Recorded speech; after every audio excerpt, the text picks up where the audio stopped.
Last week, I sat down for a podcast that absolutely blew my mind. I was expecting a calm, maybe even a bit of a predictable conversation, but what I got instead was a blueprint for protecting the most precious part of our aging bodies, our brain. If you're over 70 or heading in that direction, you need to hear this. According to our source for proven senior health guidance and a remarkable guest I had, there's one thing, just one, that many people forget to do before they go to sleep. And if you neglect this, your brain starts slipping faster than you ever imagined. His name is Dr. Wen-Cheng Liu. At 102 years old, he's one of China's oldest practicing medical doctor, and let me tell you, this man still walks unassisted, has the memory of a chess master, and his voice carries the calm authority of someone who spent a century healing others. He still treats patients weekly and recently completed a peer-reviewed study on geriatric cognitive preservation. And when he said, "You lose your mind when you forget this ritual," I leaned in. You could hear the room fall silent during the recording. Even my producers stopped typing. The energy changed. I asked him to repeat it, and he just smiled gently and said, "If you wait until symptoms show, it's already late. What you do at night rewires your brain or erases it." Stick around, because what you're about to hear will shift how you think about nighttime. And if you're watching this and you're over 60, 70, or even 80, please don't ignore this. This might be the most important video you see this year. And before we go deeper into what Dr. Liu shared, make sure you like this video and hit that subscribe button for more updates. We are just getting started with this series on longevity, brain health, and the science of aging wisely. So let me tell you exactly what happened in that studio. Dr. Liu walked in wearing a light brown traditional Tang suit. He greeted everyone with a soft "ni hao," bowed slightly, and sat without needing help. His assistant, maybe in his 50s, carried a single notebook for him, handwritten notes in Chinese characters.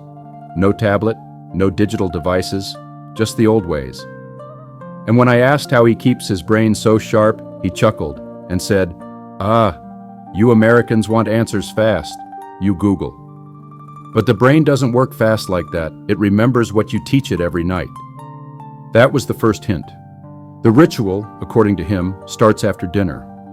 But the key moment is just before sleep. That tiny window when most of us are brushing teeth, checking our phones one last time, or just collapsing into bed. That's the secret battlefield. What we do in those final minutes, he says, determines whether the brain repairs or begins to rot. I asked him bluntly, "Dr. Liu, are you saying we can prevent memory loss or dementia just by doing something simple before bed?" He nodded. "Yes, but only if you are consistent. The mind likes habits. It follows what is repeated. You must teach it every day." "So what is it?" He leaned forward, voice low, and said in Mandarin, his assistant translated, "You must give your brain a story, a memory, a lesson, a closure. If you sleep with chaos in your mind, the brain panics at night. It keeps everything. It holds on to fear, confusion, noise. But if you sleep with order, the brain files, heals, and makes strong connections." That hit me hard. Because if we're being honest, how many of us go to bed carrying the weight of the day? The argument we had with someone, the news we watched, the bill that didn't get paid, the pain in our back, the regrets. And we think sleep will fix it all? According to Dr. Liu, it doesn't. It stores it. It locks it in. So what does he do? Every single night, he performs a mental reset. No screens, no late calls, no food 2 hours before bed. And then, just before laying down, he does something he calls Zhengli Nao Hai, which translates loosely to organizing the ocean of the mind. I asked him to walk me through it, step by step. And here's what he said. Close your eyes. Think of your day like a movie. Rewind it slowly. No judgment. Just observe. What did you learn? Who did you help? What made you laugh? What stressed you? Then speak 3 things out loud. one you're grateful for, one you forgive, and one you hope for tomorrow. Now you might think this sounds too simple to be effective, but neuroscience has backed up every part of this. I ran this past a neurologist friend at Stanford later, and she said, "That's basically a tri-layered approach to memory consolidation, emotional regulation, and future bias orientation. It's brilliant." But Dr. Liu wasn't concerned with scientific labels. He just knows what he's practiced for over 70 years. And the results are written all over him. He remembers the names of his childhood friends. He can recite poems from the 1930s. And he says he hasn't had a single nightmare in 40 years. You might be wondering, how does this stop cognitive decline? Here's where it gets powerful. He explained that the brain is like a library. Every day you add new books. But if you don't organize them before sleep, they're thrown into piles. Over time, the piles become so tall and random that you can't find anything. That's memory loss, that's dementia, that's mental fog.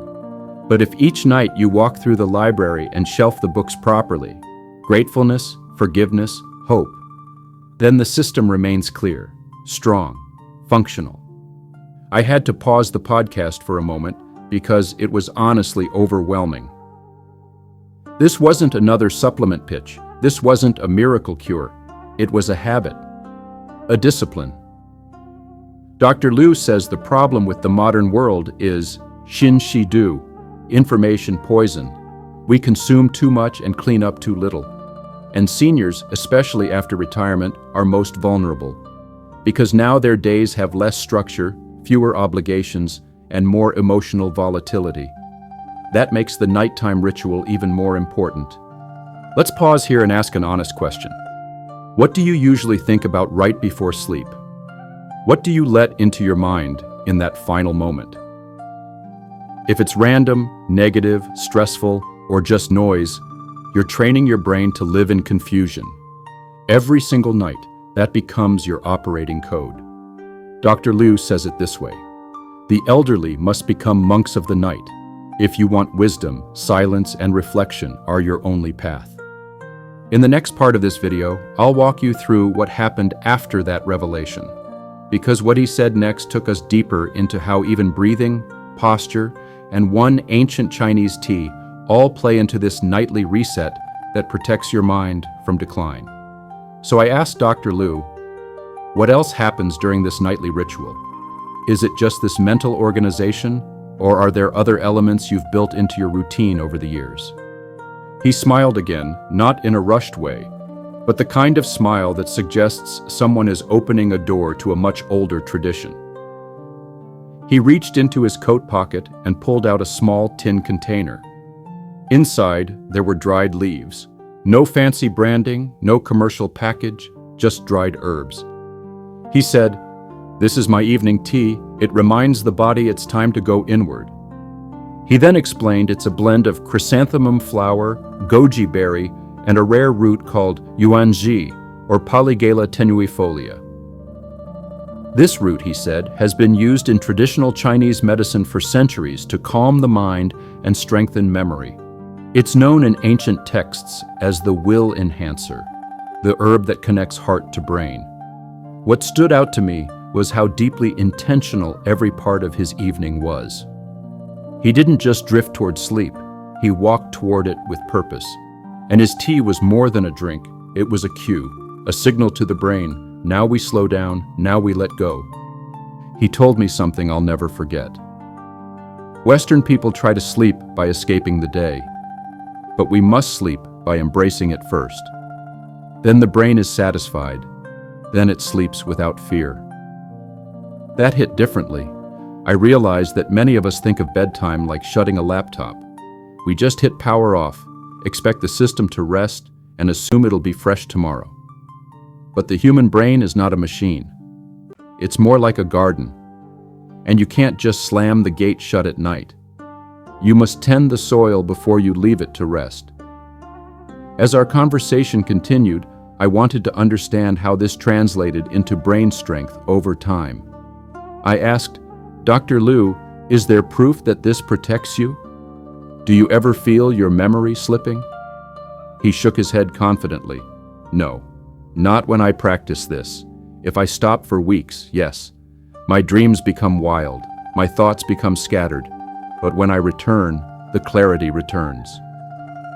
I asked if he ever tried Western cognitive therapies or supplements like omega-3s or ginkgo biloba. He said yes, out of curiosity, but they were secondary support. He said they help, but they do not replace. Modern medicine treats decline after it happens. This ritual prevents decline before it starts. That's when I realized something important. Everything we've been trained to think about brain aging is reactive. We wait for signs, forgetting names, getting lost in conversation, misplacing things, and then we panic. We look for pills, treatments, brain games. But Dr. Liu's approach is preventive. It's ancient. It's about managing the terrain long before any illness arrives. He told me a story about one of his patients, an 84-year-old woman named Madame Chen. She was once a school teacher in Sichuan and had early signs of cognitive fog. She'd forget students' names, miss meals, get disoriented at the bus stop. Her family feared dementia was setting in. Dr. Liu advised her to do one thing. Every night, recall one lesson she once taught and tell it aloud as if the class were still there. For weeks, nothing changed. But after a month, her family noticed something. Her speech became more fluid. Her mood lifted. And most importantly, she started remembering small things: her neighbor's birthday, the names of her great-grandchildren, the melody of an old lullaby. When Dr. Liu shared this with me, I asked how that's even possible. How can recalling an old memory create new clarity? He said, the brain, like the muscles, needs exercise, but the right kind of exercise. Memory is not about storing, it's about visiting. When you visit the garden, it blooms again. I sat back in awe. It was so beautifully simple, yet completely transformative. The idea that memory is kept alive not by clinging to it, but by returning to it, watering it, using it, especially before sleep, when the brain decides what to keep and what to discard. Then we moved into breathing. Yes, breathing. I didn't expect this, but Dr. Liu said one of the most overlooked causes of memory fog in seniors is improper breathing before bed. If your body is tense, he said, the breath becomes shallow. Shallow breath sends alarm signals to the brain. The brain stays on guard all night. No healing happens in a battlefield. So I asked him to show me how he breathes before sleep. He guided me through what he called 6-count tranquility. Inhale through the nose for 6 seconds, hold for 3, and exhale slowly for 6 seconds. And while doing it, you say a calming phrase silently in your mind. Something like, peace begins now, or let go gently. We did this together in the studio. After just 3 minutes, I felt like I had slept for an hour. My shoulders dropped, my jaw unclenched, my thoughts slowed. He said, now your brain is ready for memory to form. This is how you build strength, not noise, not effort, but preparation. We underestimate how much our physical state affects our brain's ability to function. Dr. Liu believes that many memory issues in seniors are not caused by age, but by unrelieved stress that never got metabolized. The stress remains in the breath, he said. The breath tells the brain, fight or rest. And then came the part that surprised me most. He warned about sleep posture. Yes, even the way we sleep can affect our memory. I asked, is this about spine alignment or something more spiritual? He said both. He advises seniors to avoid sleeping completely flat on their back unless they have no other choice. Instead, he recommends sleeping slightly turned on the right side with knees bent, a position known in traditional Chinese medicine to support digestion and reduce brain pressure. He explained that when we lie completely flat, especially if we've eaten late or have inflammation, pressure builds in the head. This pressure disrupts glymphatic clearance, basically the brain's nighttime housekeeping system. If waste cannot leave the brain, he said, memory becomes murky. There's real science backing this up. I later checked and found studies showing that the glymphatic system clears out amyloid plaques, those sticky proteins linked to Alzheimer's, more efficiently in certain sleep postures. Dr. Liu has never read those papers, but somehow, through observation and tradition, he knew it all along. So by now in our conversation, we'd covered the mental reset, the calming tea, the breathing rhythm, and the importance of posture. It felt complete. But then he paused, looked me dead in the eye, and said something I didn't expect. Do you know what else people forget before sleep? Their name.